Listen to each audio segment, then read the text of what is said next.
This week we're flying from Amsterdam to Dallas with American Airlines on a 7878 in Premium Economy, and we're going to find out if it's worth it flying Premium Economy.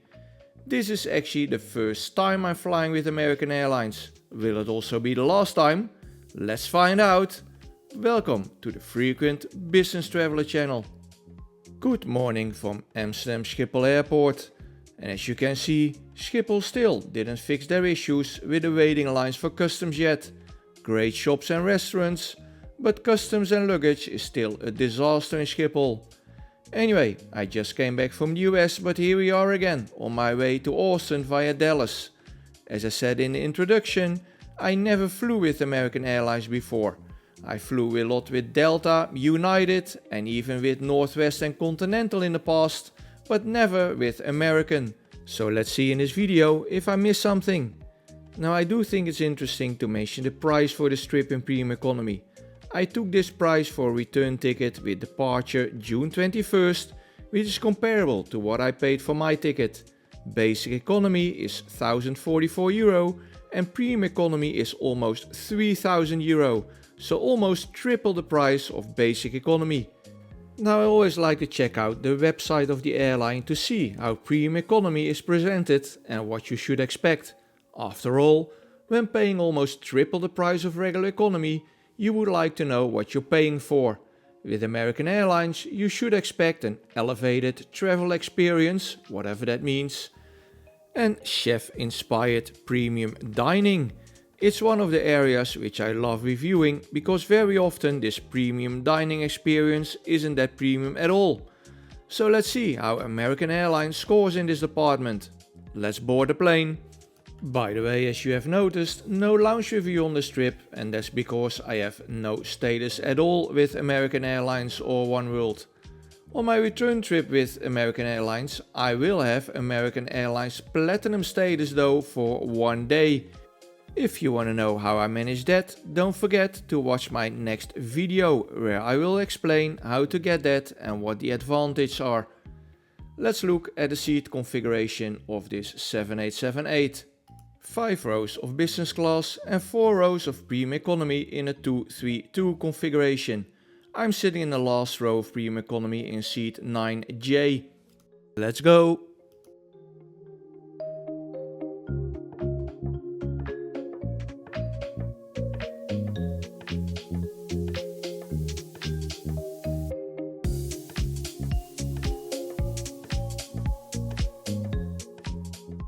Here we are, and these seats are very familiar, exactly the same as Delta and United. But there's one difference, only the first row has the extendable leg rest and footrest feature. I noticed this when my seat only had one button, just for the seat recline, whereas I'm used to 3 buttons on these kind of seats, which the first row has. No idea why the other 3 rows don't have this function. I guess it's one way to save cost. Seats are still comfortable though, and they have a decent recline. A bag is provided which contains this pillow, blanket, headphones and an amenity kit. Always good to find an amenity kit in Premium Economy, so let's check that out later.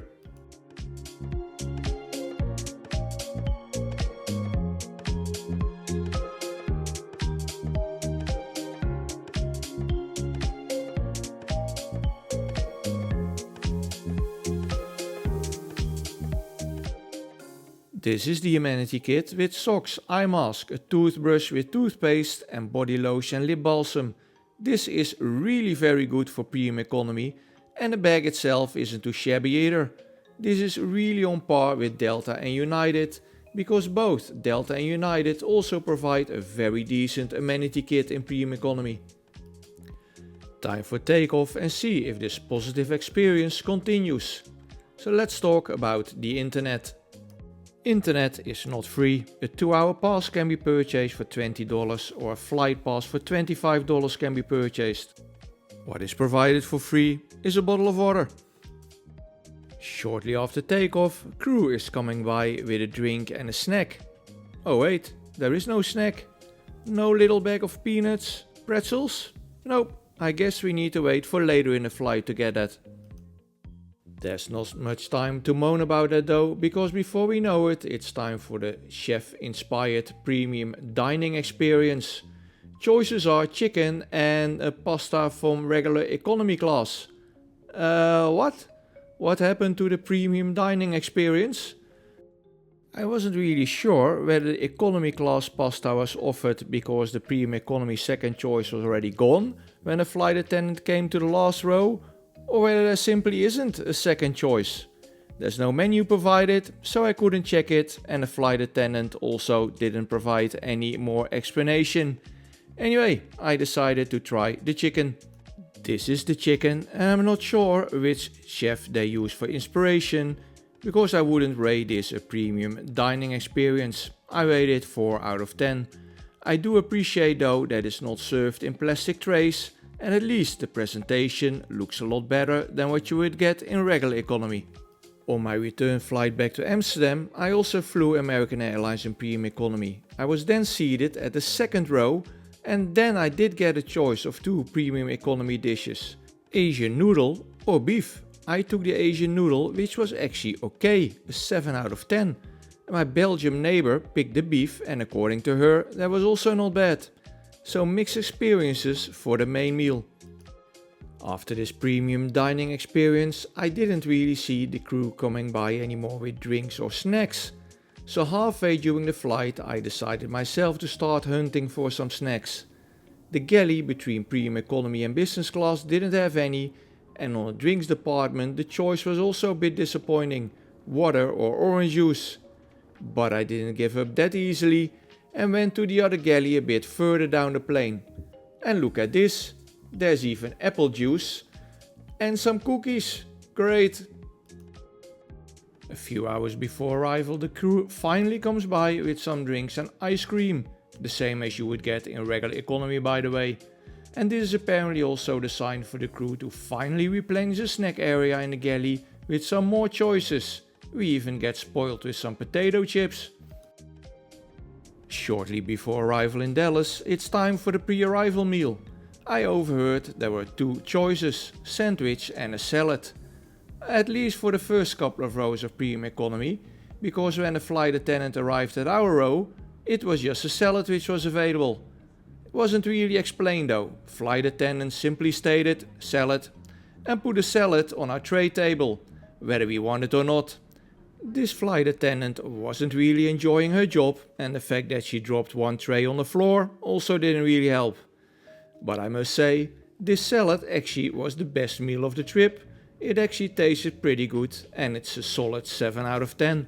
On my return flight, sitting in the second row of premium economy, both options were still available, fruit or an omelette. I picked the fruit, which was nice and fresh. So while we're approaching Dallas, it's time for a conclusion. Is this the first and last time flying premium economy with American Airlines? But before going to the conclusion, if you're still watching by now and you haven't subscribed to the channel yet, hit that subscribe button. It would really help out the channel. Thanks! So to summarize, service was very mediocre on this flight. Flight attendant who was serving premium economy clearly didn't enjoy her job and only did the bare minimum. Food on average was okay-ish, but if you're sitting in one of the last 2 rows, it's very likely only a choice of 1, unless you also want to consider the regular economy class pasta. On the positive side, seats are good, and these are the same ones United and Delta are using. Well, the same ones if you sit in the first row, since the seats in the other rows miss the extendable leg and footrest. All this means that I think United and Delta have a more consistent and slightly better product. But if you can secure first row with American and the price is right, then there's also no reason to avoid them. Guys, hit that like button if you enjoyed this video and let me know in the comments if you agree with my opinion of American Premium Economy. Cheers!